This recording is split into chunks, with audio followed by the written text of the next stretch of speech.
Salam sejahtera saudara yang kekasih di dalam nama Tuhan Yesus Kristus. Kembali kita bertemu di dalam program kita Dimensi Iman Kristiani. Menggali, mempelajari, mendalami, dan jangan lupa kita selalu mau belajar kebenaran dalam kejujuran. Lepas dari suka atau tidak suka, biarkan kebenaran berbicara. Membentuk kita dalam kehidupan menjadi seperti apa yang menjadi kehendak Allah. Sehingga hidup kita sungguh-sungguh menjadi hidup yang penuh dengan makna. Saudara-saudara, kali ini kita akan membicarakan tentang Nuh. Bagaimana di ketaatan Nuh, di apa yang harus dikerjakannya, dari sana dia justru mendapatkan bahagia. Ya, Nuh dapat dikatakan bahagia di kesendirian. Saudaraku yang kekasih, pasti saudara masih ingat bagaimana kisah Nuh, tetapi kita akan mempersiapkan diri kita merenungkan bersama. Namun sebelum lanjut dalam pemberitaan itu, mari kita berdoa. Tuhan, kami bersyukur, kami berterima kasih untuk belas kasihan-Mu dalam hidup kami. Kami bersyukur, kami berterima kasih untuk kebenaran firman yang selalu menolong kami untuk menemukan kesejatian dalam hidup ini. Hidup seperti apa yang Tuhan kehendaki. Berkati sertai perenungan kami untuk kami boleh mengerti apa yang menjadi kehendak Allah, sehingga hidup kami menjadi hidup yang berkenan memuliakan nama Tuhan. Dalam nama Tuhan Yesus Kristus Tuhan kami berdoa, kami bersyukur. Mohon pimpinan Tuhan sepanjang perenungan firman. Amin. Saudara-saudaraku, memikirkan apa yang menjadi pergumulan Nuh di kesendiriannya dan bagaimana dia menemukan jalan hidup yang sangat indah. Kita akan melihat di dalam kitab Kejadian pasal yang ke-6 ayat 9 sampai 22. Kejadian pasal 6, 9 sampai 22, demikian firman Tuhan. Inilah riwayat Nuh. Nuh adalah seorang yang benar dan tidak bercela di antara orang-orang yang sezamannya. Dan Nuh itu hidup bergaul dengan Allah. Nuh memperanakkan 3 orang laki-laki, Sem, Ham, dan Yafet. Adapun bumi itu telah rusak di hadapan Allah dan penuh dengan kekerasan. Allah menilik bumi itu dan sungguhlah rusak benar, sebab semua manusia menjalankan hidup yang rusak di bumi. Berfirmanlah Allah kepada Nuh, aku telah memutuskan untuk mengairi hidup segala makhluk, sebab bumi telah penuh dengan kekerasan oleh mereka. Jadi aku akan memusnahkan mereka bersama-sama dengan bumi. Buatlah bagimu sebuah batra dari kayu gofir. Batra itu harus kau buat berpetak-petak dan harus kau tutup dengan pakal dari luar dan dari dalam. Beginilah engkau harus membuat batra itu 300 hasta panjangnya, 50 hasta lebarnya, dan 30 hasta tingginya. Buatlah atap pada batra itu dan selesaikanlah batra itu sampai sehasta dari atas dan pasanglah pintunya pada lambungnya. Buatlah batra itu bertingkat bawah, tengah, dan atas. Sebab sesungguhnya aku akan mendatangkan air bah meliputi bumi untuk memusnahkan segala yang hidup dan bernyawa di kolong langit. Segala yang ada di bumi akan mati binasa. Tetapi dengan engkau aku akan mengadakan perjanjianku dan engkau akan masuk ke dalam bahtera itu. Engkau bersama-sama dengan anak-anakmu dan istrimu dan istri anak-anakmu. Dan dari segala yang hidup, dari segala makhluk, dari semuanya haruslah engkau bawa satu pasang ke dalam bahtera itu, supaya terpelihara hidupnya bersama-sama dengan engkau. Jantan dan betina harus kau bawa. Dari segala jenis burung dan segala jenis hewan, dari segala jenis binatang melata di muka bumi. Dari semuanya itu harus datang satu pasang kepadamu, supaya terpelihara hidupnya. Dan engkau bawalah bagimu segala apa yang dapat dimakan, kumpulkanlah itu padamu untuk menjadi makanan bagimu dan bagi mereka. Lalu Nuh melakukan semuanya itu tepat seperti yang diperintahkan Allah kepadanya, demikianlah dilakukannya. Lalu di dalam kitab Injil Lukas, saudaraku, pasal yang ke-17, Lukas 17, 26 dan 27. Dan sama Seperti terjadi pada zaman Nuh, demikian pula lah halnya kelak pada hari-hari anak manusia. Mereka makan dan minum, mereka kawin dan dikawinkan sampai kepada hari Nuh, masuk ke dalam bahtera, lalu datanglah air bah dan membinasakan mereka semua. Saudara, kalau kita membaca kisah ini, juga ada film tentang Nuh, ya, bagaimana dikisahkan Nuh membuat bahtera itu. Ini menjadi menarik, saudara. Nuh adalah seorang yang benar, tidak bercela, hidup pada zamannya. Dan Nuh adalah keturunan dari Set. Menjadi penting bagi kita keturunan dari Set karena kita tahu kisah anak Adam. Adam punya 2 anak, Kain, Habel. Bukan berarti tidak ada anak perempuan. Anak perempuan tidak dicatat oleh Alkitab, hanya anak laki-laki. Lalu kemudian kita tahu juga bagaimana Kain membunuh Habel. Tuhan murka terhadap Kain. Lalu kemudian Tuhan memberi lagi kepada Adam Hawa 1 anak yang bernama Set.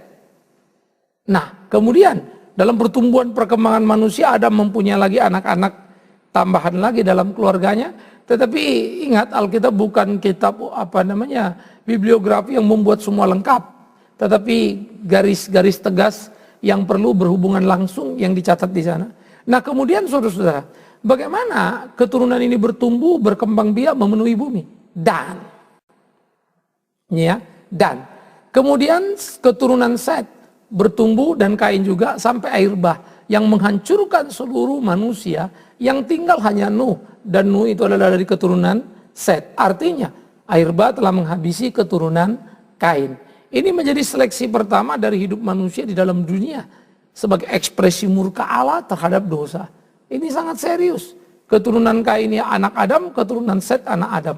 Jadi saya pikir perlu orang Kristen memahami dan melihat benang merah Alkitab itu sedemikian rupa dan luar biasanya. Bagaimana koneksitasnya ini penting.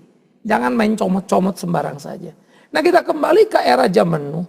Pada waktu hidup Nuh benar, Tuhan berkenan kepada Nuh. Tetapi saat bersamaan Tuhan melihat bagaimana hidup manusia porak-poranda, rusak dalam hawa nafsu yang tak terkendali. Sehingga Tuhan murka kepada manusia, dan dalam murkanya Tuhan menghukum dunia. Tuhan menuahkan air bah. Nah, itu peristiwa yang sudah kita tahu. Nah, sekarang mari kita lihat Nuh. Nuh adalah orang yang taat tadi, hidup dalam kebenaran yang utuh. Nuh menjalani hari-harinya benar di tengah-tengah dunia yang tidak benar. Ingat. Belum ada Judaistik karena belum ada Israel. Ini zaman Nuh. Nuh yang generasi Set. 1 generasi lagi dari Kain dan yang lain-lain. Semua hidup di dalam kehidupan di dunia ini. Semua hidup di permukaan bumi dari bapak yang satu namanya Adam dan ibunya Hawa. Artinya hubungan darah di dalam tarik generasi masih menjadi amat sangat dekat. Membuat mereka menjadi satu keluarga yang utuh. Keluarga yang betul-betul hidup dalam satu garis keluarga yang punya hubungan darah. Dan di dalam hubungan darah garis keluarga itu, keluarga ini hidup memuliakan Allah, melakukan apa yang menjadi kehendak Tuhan. Nah, di sini penting untuk kita mengerti apa? Bahwa ketika dia melakukan apa yang menjadi kehendak Tuhan, Nuh hidup berkenan kepada Tuhan. Nuh melakukan apa yang menjadi keinginan Tuhan. Nuh hidup benar, tetapi hidup di dunia yang tidak benar, di antara orang yang tidak benar, sekalipun satu bapak, satu emak. Saudara-saudara, pahamilah, itulah dunia. Jadi jangan bicara Kristen dan bukan Kristen. Di internal Kristen saja pun banyak kekacauan. Kenapa habis waktu ngomongin agama lain? Diri sendiri tidak sempat introspeksi. Nah, jadi saya pikir orang Kristen lebih bagus mengintrospeksi dirinya, lalu memperbaiki diri dan hidup benar. Kalau dia hidup benar jadi saksi bagi yang lain. Puji Tuhan.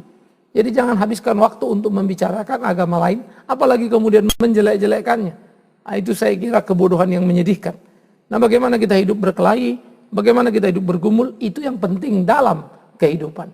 Nah, disinilah kita bisa melihat bagaimana pergumulan orang-orang pada zamannya itu melakukan apa yang menjadi kehendak Tuhan.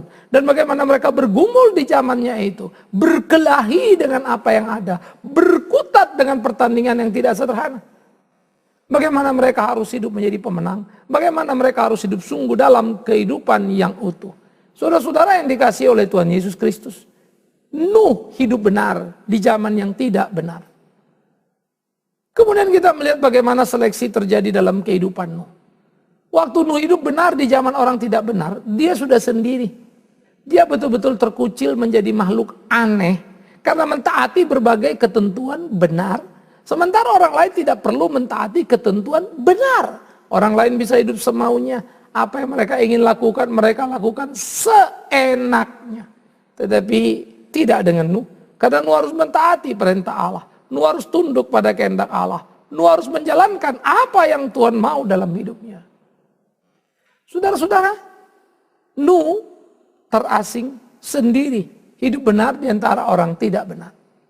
Kesendirian pertama saja sudah menciptakan hal yang tidak mengenakan. Tataran nilai yang berbeda. Orang lain melakukan, Nuh tidak. Cara hidup yang saling meniadakan. Orang lain bergairah, Nuh tidak. Maka dengan segera lagi-lagi, Nuh sudah terisolasi karena kualitas moralitasnya yang tinggi sebagai buah iman yang luar biasa. Nuh menjadi terasingkan dari dunia pergaulannya yang menghalalkan segala cara, sementara Nuh tidak. Maka Nuh hidup sendiri di keramaian saat itu. Ini menjadi periode sendiri yang sangat menyedihkan bagi Nuh. Periode sendiri yang dijalaninya. Kemudian peristiwa kedua yang kita lihat adalah ketika kemudian Nuh harus membuat bahtera. Ukurannya dikasih oleh Tuhan karena Tuhan mau menjatuhkan air bah dan Nuh yang akan diselamatkan bersama keluarganya di bahtera. Ayah Nuh mesti mengerjakan itu. Sementara orang lain tentu saja tertawa. Bagaimana mau mendirikan perahu jauh dari laut? Bagaimana mau mendirikan perahu? Ya, tapi tidak jelas mau buat apa. Bagaimana mau mendirikan perahu musim hujan pun tidak. Bagaimana mau mendirikan perahu? Dianggap sebuah kebodohan, saudaraku. Cukup panjang waktu yang dipakai Nuh bertahun-tahun untuk membangun perahu itu. Sampai perahu itu selesai. Tapi dia harus bekerja dalam kesendirian.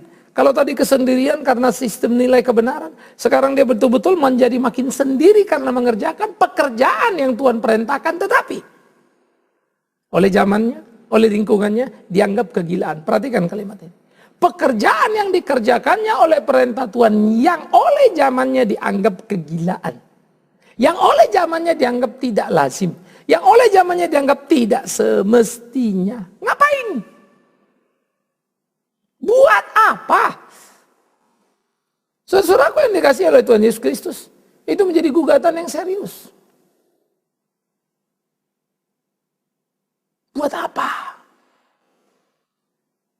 Nah, oleh karena itu apa yang dilakukan di dalam hal ini? Mengingatkan kepada orang-orang percaya untuk hidup seperti apa yang menjadi kehendak Allah dalam hidupnya. Melakukan apa yang harus dilakukan dalam kesehariannya. Sehingga semua bisa hidup dalam apa yang menjadi kehendak Tuhan dan tidak salah dalam melangkah. Nuh hidup dalam kebenaran menjadi berbeda dengan orang sekitarnya sendiri. Nuh melakukan kebenaran makin parah karena disuruh membuat bahtera. Orang lain bukan saja berseberangan tapi mulai mentertawakan Nuh. Aneh sekali. Apa yang dilakukannya memang tindakan tidak lazim. Itu menggelikan buat orang banyak dan membuat mereka tertawa terhadap tindakan Nuh. Bagaimana mungkin membuat bahtera untuk arah dan hal yang tidak jelas. Tidak ada satu orang pun tentu bisa menduga apa itu bahtera. Dan tidak ada orang yang siap untuk itu, bukan. Dan tidak ada yang salah untuk hal itu. Ketidaktahuan mereka wajar membuat mereka tidak bertindak apapun. Ketidaktahuan mereka wajar karena mereka pasti tidak menduga rancangan Allah atas air bah sebagai sesuatu yang akan terjadi. Ini kan mesti dipahami, bukan?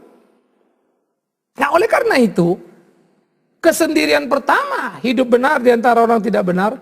Kesendirian kedua, melakukan kebenaran yang tidak cocok dengan zaman menjadi makin terisolasi dan sendirian. Nuh kerjakan. Lukas menceritakan bagaimana pada waktu Nuh mentaati perintah Allah membangun bahtera saat itu. Orang-orang sejamannya kawin-mawin, bikin pesta dan seterusnya. Mereka happy-happy, mereka jalankan. Saya pikir dengan mudah kita melihat potret pada waktu itu. Betapa semua orang mencibir kepada Nuh dan keluarganya menganggap mereka bodoh. Dan mungkin anak-anak Nuh pun akan dipengaruhi oleh orang lain. Bapak kamu sudah sakit, kenapa diikuti? Orang mungkin bicara kepada istri, Nuh, suamimu itu sudah gila. Masa mau bikin bahtera? Buat apa? Saudara-saudara, 1001 gugatan datang silih berganti menghantam dan makin membuat Nuh tampak seperti orang bodoh dan sendirian. Tapi kenapa bisa begitu? Karena melakukan firman Tuhan. Maukah engkau melakukan firman Tuhan tapi kemudian menjadi sendirian? Maukah engkau melakukan firman Tuhan tetapi menjadi asing di dunia ini? Maukah kau melakukan firman Tuhan tapi jadi berbeda dengan dunia ini? Nilai-nilai yang kau pahami tidak sama dengan nilai dunia ini. Ini kan mengguncang semuanya, saudara. Maka Nuh mengalami kesendirian karena tataran nilai Nuh tidak dipahami banyak orang. Nuh mendengarkan suara Tuhan yang menjadi asing dari sekitarnya. Lucunya, di kehidupan kekinian kita justru seringkali terjebak mau sama dengan dunia. Kalau saya pendeta, lalu selalu mau sama dengan bisnismen. Mereka mobil mewah, saya mau pakai mobil mewah. Dengan nama saya diberkati Tuhan. Lalu sebetulnya saya ini pendeta apa pedagang? Sebetulnya apa yang saya mau capai? Apa yang saya mau gapai dalam hidup ini? Kalau kemudian mereka punya kebanggaan, para pengusaha adalah perusahaannya. Kebanggaan pengusaha adalah asetnya. Maka mereka masuk orang terkaya misalnya ya. 1, 2, 3 perusahaan terbanyak atau apapun namanya yang terter. Nah kalau kemudian saya pendeta ikut-ikutan terhadap apa yang saya pakai, apa yang saya makan atau apa yang saya punya. Lalu bangga dengan itu, kan jadi gawat. Mestinya kan nilai saya beda dong dengan orang lain. Saya pendeta dan bukan pengusaha. Nilai kepuasan saya bukan soal gedung gereja, tapi gereja yang sejati, yaitu manusianya. Hidup benar apa tidak?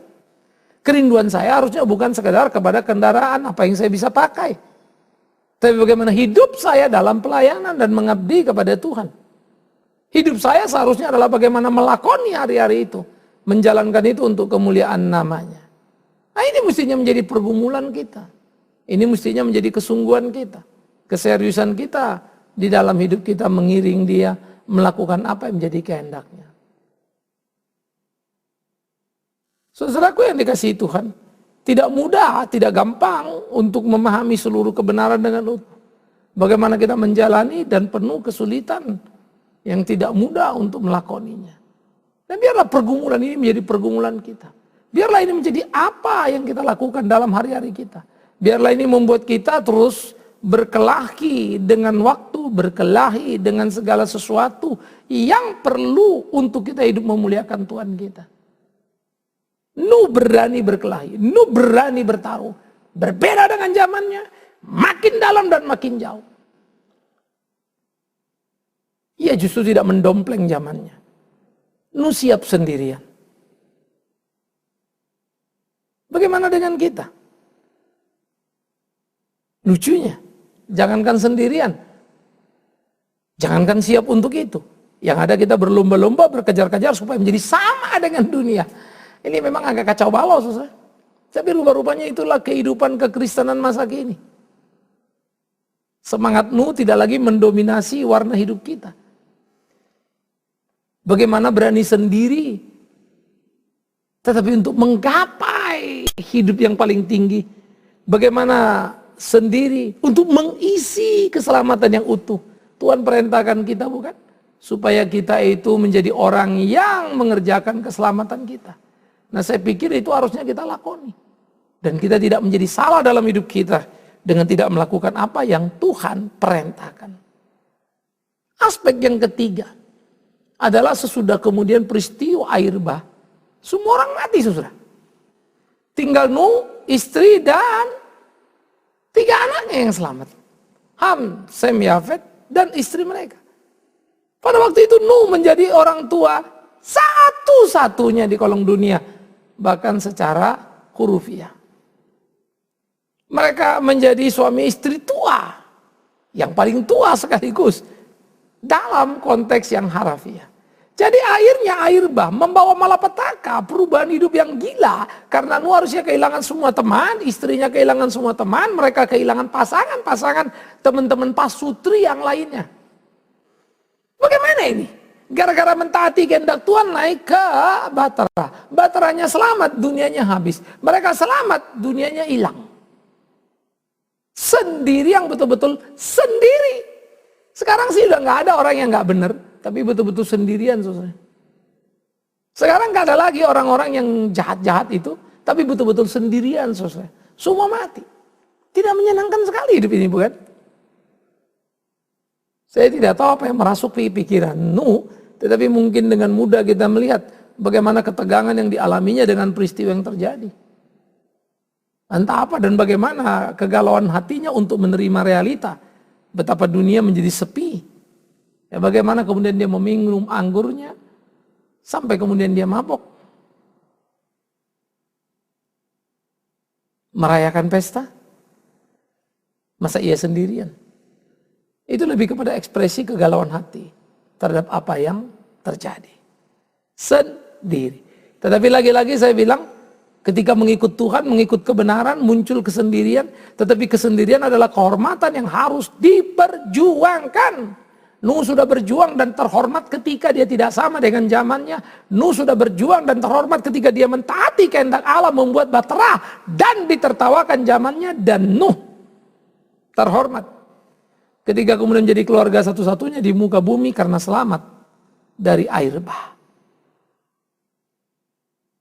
Kesendirian pribadi Nuh maupun keluarganya menjadi jalan keselamatan. Mahal ya.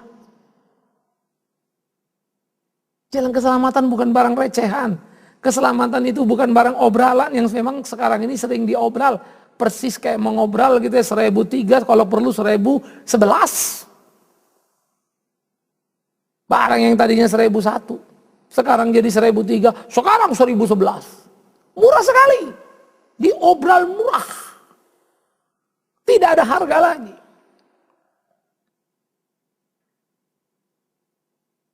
Seharusnya kita tidak boleh hidup pada zaman begitu, bukan? Tidak boleh mengobral keselamatan seenaknya. Menjanjikan dan meneriakkan supaya semua manusia berbondong-bondong lari. Tapi dengan memurahkannya. Seharusnya kita berjuang dalam kesungguhan yang penuh. Seharusnya kita sungguh-sungguh melakukan apa yang menjadi kehendak Tuhan itu.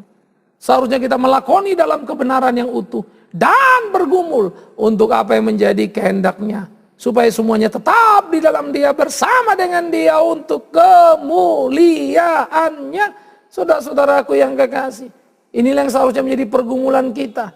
Kesungguhan kita dalam berkelahi dan bertarung mengiring Tuhan kita. Melakukan apa yang menjadi kehendaknya. Supaya jangan sampai kita berhenti di kehidupan perjuangan kita. Di kehidupan perkelahian kita. Harus berani sendiri untuk menggapai kesatuan, kebersamaan dengan Tuhan. Sehingga keselamatan menjadi warisan yang tak tersentuh oleh orang lain. Yang tidak bisa diganggu gugat. Tetapi betul-betul kita justru menggugat zaman kita. Mengajak zaman kita masuk ke dalam kesungguhan. Demi Tuhan yang hidup. Tuhan tidak mengobral apapun dalam hidup ini. Karena itu tidak ada orang yang berhak untuk mengobral keselamatan. Tidak ada orang yang berhak untuk mengobral anugerahnya. Tidak ada orang yang berhak untuk mengobral semaunya. Dan mengatakan apapun tentang kebenaran kalau Alkitab tidak mengajarkannya. Ayo kembali kepada Alkitab itu. Mari sungguh-sungguh. Saya tidak bisa janji pada saudara. Ayo ikut Tuhan, kasih perpuluhanmu, kau doa semua beres. No, saya hanya bisa mengatakan pada saudara. Berimanlah kepadanya, lakukanlah apa yang menjadi perintahnya. Dalam kejujuran maka dia akan mencintai dan memberkatimu. Tetapi Tuhan muak melihat puji-pujian yang dinaikkan. Tapi dengan gaya manusia, dengan gaya hanya memuaskan diri, emosi. Maka Tuhan bilang, percuma bangsa ini beribadah padaku dengan mulut bibirnya. Tapi hatinya jauh dari aku. Aku benci doa mereka, aku benci puasanya, aku benci perpuluhannya. Itu teriakan Tuhan yang kencang. Tidakkah kita memikirkan itu? Karena itu perlu kejujuran dalam batin kita, bagaimana hidup sesuai kehendak Allah kita. Perlu jujur dalam batin kita melakukan apa yang dia mau. Tetapi ingat, ketika melakukan itu, siapkah engkau sendirian karena berbeda dengan dunia yang tidak benar? Siapkah engkau sendirian dalam tanda petik? Bukan sendiri, hidup benar-benar sendiri. Tapi kalau orang selalu mau ke kiri dengan nuansa aroma yang tak benar, maka kau ke kanan. Karena itu jalan yang Tuhan katakan. Nah, pergumulan ini yang harus kita berkelahi. yang harus kita bangun dalam kehidupan kita. Sehingga kita bisa melakoni hari-hari kita, memenangkan pertempuran yang ada. Dan itulah keimanan, itulah kekristenan, itulah semestinya. Berjuanglah saudara-saudaraku yang kekasih. Sehingga hidup kita menjadi hidup yang memuliakan nama Tuhan kita. Jalanilah hari-hari dan jangan gentar di keseharian kita. Sehingga dengan demikian kita bisa berkelahi dengan zaman. Bertanding dengan zaman. Dan kita bisa bergerak dalam kehidupan yang penuh. Melakukan apa yang menjadi kehendak Tuhan kita. Bukankah itu indah? Saudara-saudaraku yang dikasihi oleh Tuhan Yesus Kristus. Kesendirian dalam menggapai keselamatan tak mungkin dihindarkan. Kalau memang kita orang yang sudah diselamatkan oleh Kristus, kita tidak boleh sama dengan dunia. Kalau kita tidak sama dengan dunia, kita asing di mata dunia. Kalau kita asing di mata dunia, kita sendiri di dunia. Hanya saja tidak secara letterlek, sendiri. Tetapi orang benar kan masih ada ya. Banyak orang benar, banyak. Tapi lebih banyak yang tidak benar. Tempatkanlah dirimu, gaya hidupmu. Jangan sama dengan yang tidak benar. Biarlah kita bangga dengan posisi kita masing-masing. Yang pengusaha, jadilah pengusaha yang baik. Gapailah cita-cita suksesmu. Kau pengusaha, layak naik mobil mewah. Untuk sebagai bagian dari pekerjaanmu, prestis yang dibutuhkan. Untuk reputasi karya kerjamu. Silakan saja. Tapi jangan pernah mencuri untuk itu. Saya pendeta. Cukup bagi saya kata cukup. Mobil yang tidak menyulitkan tentunya ya. Yang selalu jalan pada waktu dibutuhkan. Sehingga tidak menimbulkan persoalan, membuang waktu dan seterusnya. Tetapi saya tidak perlu mobil Anda pengusaha yang mewah itu. Karena saya bukan pengusaha. Iya dong. Saya harus respect pada pengusaha dengan apa yang ada pada mereka. Tapi saya cukup dengan apa yang ada pada saya. Kalau saya punya lebih banyak, saya kan tidak mengelola usaha. Saya tidak perlu modal yang banyak. Maka kalau saya punya banyak, saya bisa bagi banyak. Kepada orang banyak. Tampaknya jadi asingnya caranya. Tapi itulah. Nah jadi saudara-saudara yang kekasih di dalam Tuhan Yesus Kristus. Biarkan kita menikmati sesuai dengan konsekuensi yang ada, bukan? Kalau seorang olahragawan pasti tubuhnya jauh lebih sehat dari yang lain misalnya ya. Lebih kokoh, lebih besar begitu kan. Seorang pemusik kalau dia latihan ya pasti suaranya lebih merdu dari yang lain. Main gitarnya atau pianonya jadi lebih bagus dari yang lain. Itu orang-orang di seni sana. Tapi kalau seorang kemudian menjadi pendeta seperti saya jadi berkhotbah. Pengusaha mungkin tidak khotbah tapi saya khotbah. Tapi saya pendeta bukan pengusaha. Itu kan beda-beda supaya kita proporsional. Tetapi berani dan berkualitas. Mungkin di tempat kita sendiri pun kita jadi sendiri. Tapi itulah jalan yang indah. Semoga Anda mengerti dan mampu menempatkan diri. Tuhan memberkati. Dari kesendirian memelihara keselamatan. Amin. Kita berdoa saudaraku. Terima kasih untuk firman hidup. Ajar-ajari kami berani berbeda dengan dunia dalam perjalanan kami. Supaya kami berjalan di jalan yang Tuhan kehendaki. Dalam kesendirian, meraup dan menikmati keselamatan yang Tuhan berikan. Biar kini gilir kami. Di dalam nama Tuhan Yesus Kristus kami berdoa. Amin. Dimensi iman Kristiani sampai di sini. Dan kita akan bertemu kembali saudaraku yang kekasih. Terus ikuti, doakan pelayanan kita bersama.